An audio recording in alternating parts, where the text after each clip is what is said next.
This episode is proudly supported by Westholme Australian Wagyu.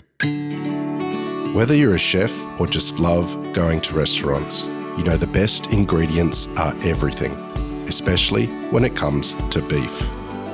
Westholme, based in Queensland and the Northern Territory, Australia, is working with the land to create nature-led Australian Wagyu. They steward 16 million acres of rangeland, guided by the natural ecosystem where cattle graze and forage on native grasses for the first few years of their lives. The result is high-quality Wagyu beef that reflects the terroir of Northern Australia. Westholme believe that when nature leads, flavour follows. Learn more at westholme.com.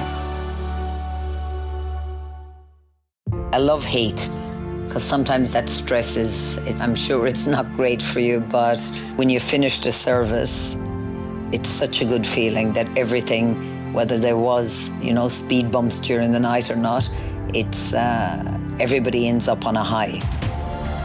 This is the Deep in the Weeds podcast. I'm Anthony Huckstep.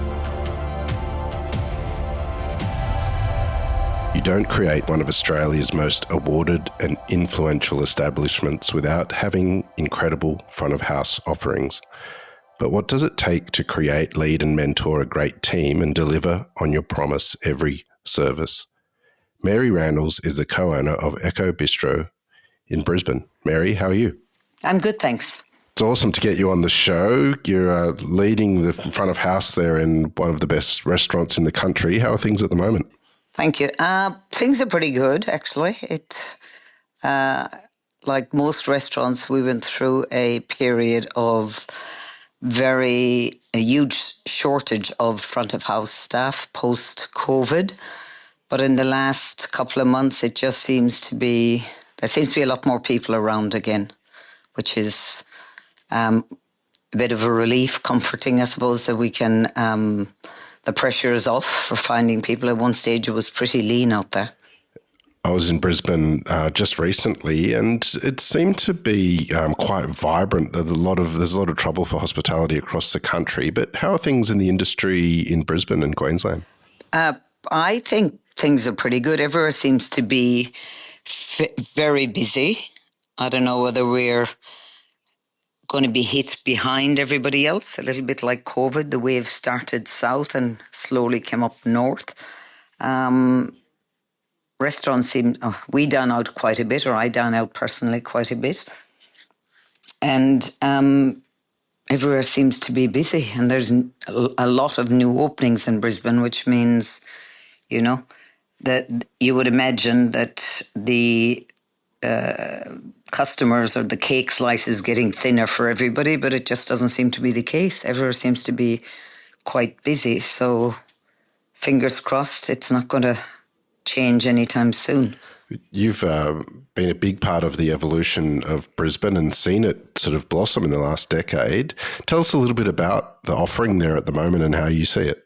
I think there's a lot. Well, obviously, I've been involved with Echo for about 13 years now, but Philip has, Echo's been around 30 years. And from the original years when it was the only go-to great dining place in Brisbane, now there are so many options and so many choices that are all, not all, I suppose, but quite a lot are really good. And also the variety of food offerings is, incredible. And we're very lucky to have it in Brisbane.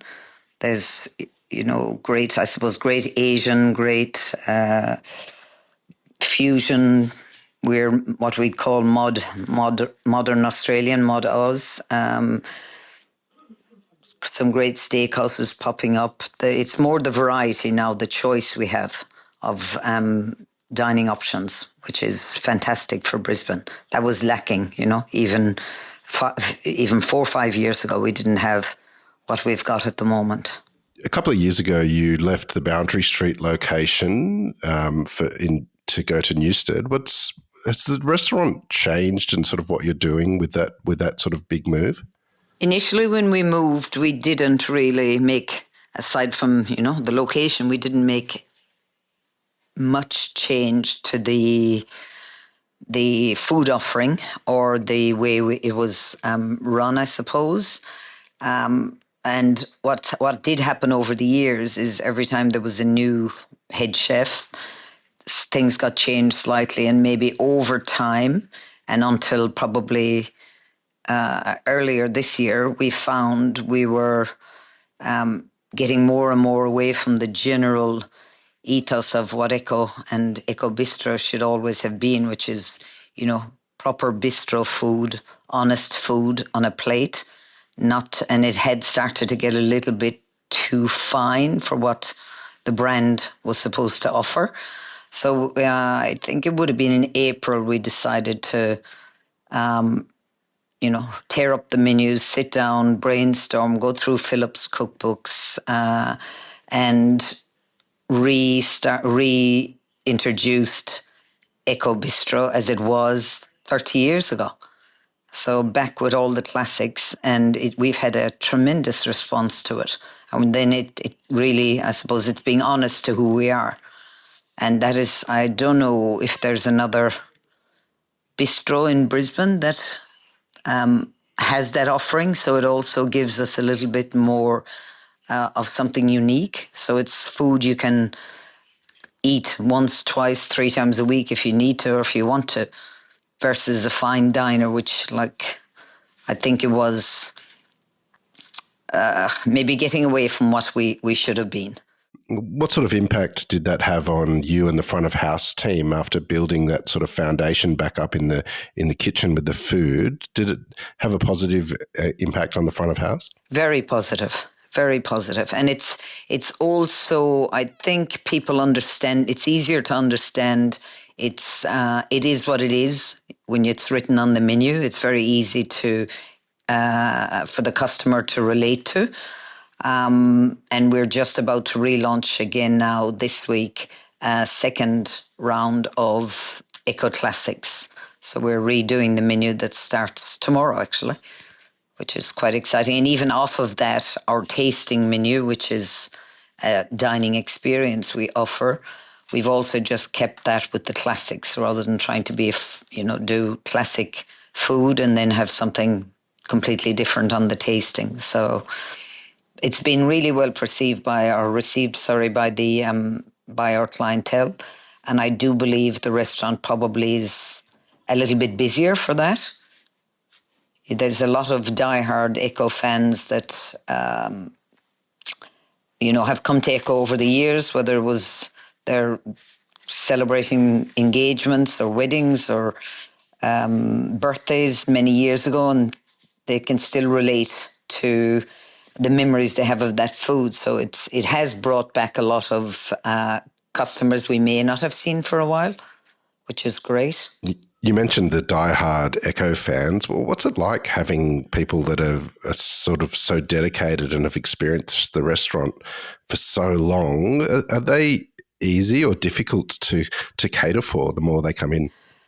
I think they're easy, and being a small operation, I call it like a family business, I suppose, because I'm always in the restaurant. So it becomes a very familiar place to dine. And I'm very attached to a lot of these customers. I love to see them come in. We have a great relationship, a great chat. They feel like they're coming home when they come in to dine. It's familiar, it's warm. I call it that fuzzy feeling. And I often say for myself when I dine out, I like to feel familiar when I return to somewhere I like, and I tend to return a lot when I find that combination of good food and great warm service, I call it, rather than stiff service. The great food by itself would never get me to return to a restaurant. I think it needs to be the full package. I often say if you keep going to a restaurant, one day you show up and the front of house team is different, or there's no go-to person. It's like, going back home after a while and mom and dad have moved out. It just feels it feels disappointing and let down. And I explain that to the team, that we're human and we all like to be recognized and we like to feel welcomed, the same as anybody who gets a coffee every morning from the same place. You know, you like to be recognized and you like them to know what your coffee is. And I think if the service is impersonal and people are asking you every single day for weeks in a row what coffee you're having, you become disappointed. And no matter how good the coffee is, I think eventually you'll slip off and go somewhere else. So it's the same thing for a restaurant. It's a whole package. It's about feeling at home, feeling that's echo anyway, and it really combines I've very much customer service focused, and I think our food also has that. Now that it's gone back to Eco Classics, it has that warm, fuzzy feeling of familiarity as well, of how, it's nostalgia for the food, whether it's a goat's cheese souffle or, any of those dishes that have been around for a long time when customers started to support Eco back in, 20, 30 years ago. And they're still relevant today. Like when we put back on the goat's cheese souffle, it was our biggest seller for the last 3 months. So it's simple food, but done well. I want to explore the art of great hospitality and how you get the best out of your team there in a little while. But take us back to when you were young. What sort of role did food play in your family growing up? Coming from Ireland, funnily enough, the food was pretty basic at home. We were, a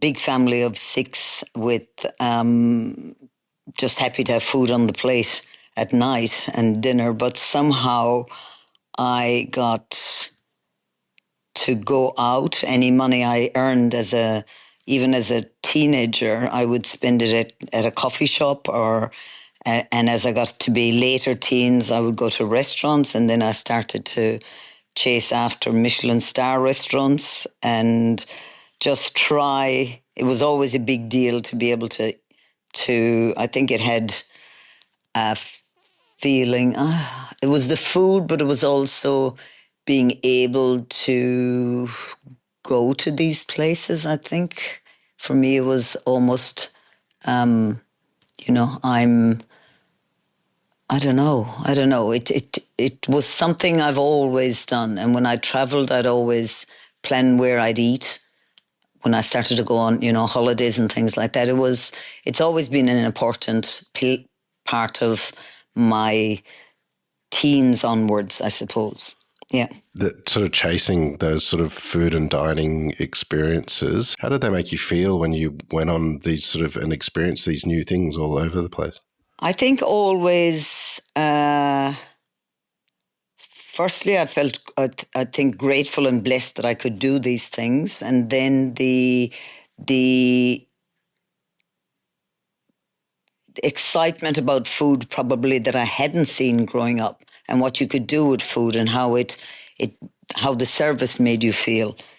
And all of, again, bringing back to where I am now with, it was about the package. So if the whole experience was amazing, then I just chased after that rather than just having an incredible meal without the great front of house team and that warm, again, welcoming, yet professional service. It's not always something that's easy to nail, to get the combination right. Tell us about your move into a career in hospitality. When did you sort of first start thinking about it? When did it happen? Oh, well, I didn't really. I had hair salons when I met Philip 13 years ago. 13, maybe 14. And slowly, as we actually met at a food and wine festival, funnily enough, and slowly as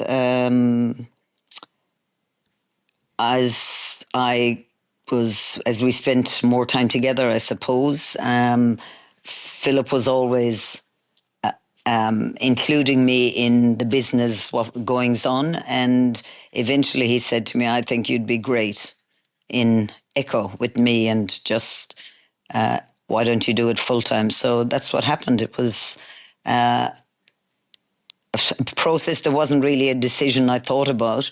I ended up there, but I guess from what I'd done in the past, it wasn't very different, really. I always dealt with people and staff, and it's not very different. The only negative I find with the hospitality is the late hours. I'm a morning person, so late nights, even 12 years on or whatever it is something I'm not a big fan of. Tell us about some of the skills that you did transfer over after owning sort of a whole lot of salons and things like that. You mentioned the customer service thing, but what's been really important from your background bringing into hospitality? I think it's the same thing. It's just people. I love people. I am customer focused, and for a team as well. Because whether it was the hair salons or the restaurant, I never expect anybody to do anything I won't do myself. So I lead by example. I work as hard as any of the staff, and I think with that you get a lot of respect, because especially in the business we have, because it is a small business, and it's important that. And I also understand that what happens if you're actually in there all the time. It's easier to amend and understand the needs of staff. If they have concerns about anything, I am able to relate to it because I'm there every day. So, and again, it's back to, I used to say the same thing back in the hair salon days, that, there's between a good and a great haircut, customers will come back all the time for the full package. You get a fabulous haircut with a hairdresser that has zero personality, or a good haircut with somebody who's got a great personality. You're going to go back to the good versus the great anytime, just because of the service and feeling comfortable and at home. I suppose again it's back to that homely fuzzy feel. Delivering great service and sort of approaching every single service like that with the team is one thing, but customers aren't always satisfied, and some of them are a bit prickly and hard to please as well. How do you deal with guests that perhaps just aren't having a good night? I've got better at it. I used to take it quite personally. I would take it very personally, and I would sometimes have to remove myself from the scenario, because I am quite fiery and passionate. And now I tell myself and I tell my team that, it's not always us. Somebody has already arrived with, whether they've had a bad day or something is going on in their lives, and all we can do is what we do best.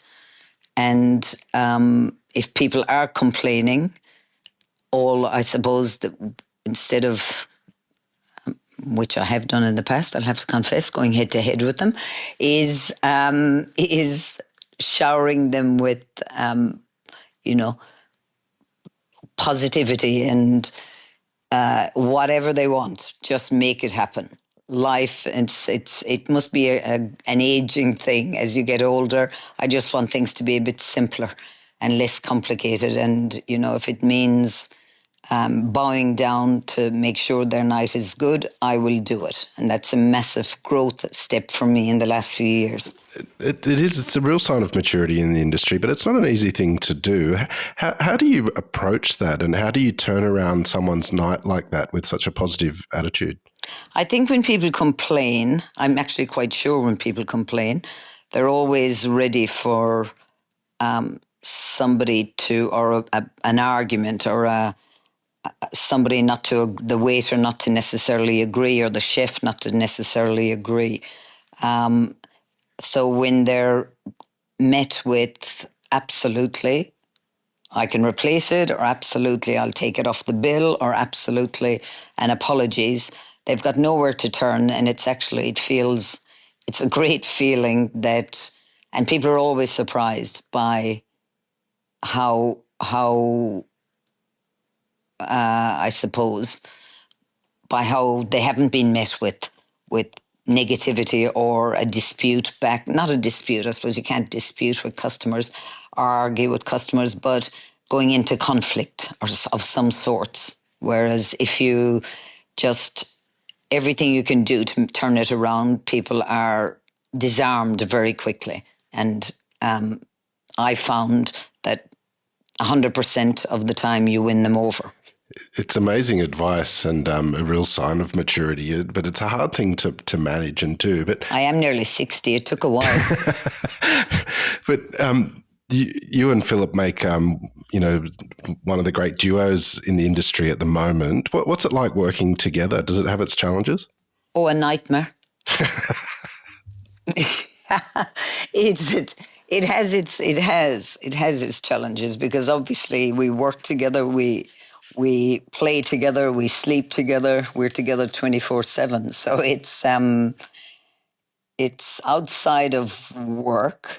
We are much better than we are within the business. I call myself the accelerator, and Philip is the brake. So we're I'm very fiery. Philip is very calm. So I suppose in a way it does make a great match. But at the end of the day, I will still, when we're making decisions or I'm in doubt, I'll always go to Philip and get him to give me the final word on if I'm struggling with making a decision on whatever it is. That's so we do make a good team. I'm Irish and I'm fiery. So there's a lot of entertainment for our team behind the scenes that customers don't necessarily see. Well, Philip Johnson's one of Australia's most awarded chefs and restaurateurs.